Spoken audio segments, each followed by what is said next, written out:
In this video, I'm going to teach you how to update stock in TikTok Shop.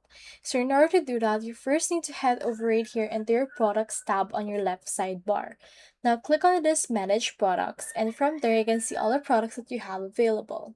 Now for this case, just head over and open the product that you want. On this case, I'll open right here this product, just click on these three dots and click on edit. Once you have done that, you can see right here all of the details of this particular product. For this case, just scroll down until you reach the stock option. Just scroll further down. Here we have the sales information, the variation, and the links. You can see right here the variation list and input right here the quantity overall or choose based on size. You can also input the stocks on each variation right here. So for example, if you only have 100 remaining, you can just input that right here.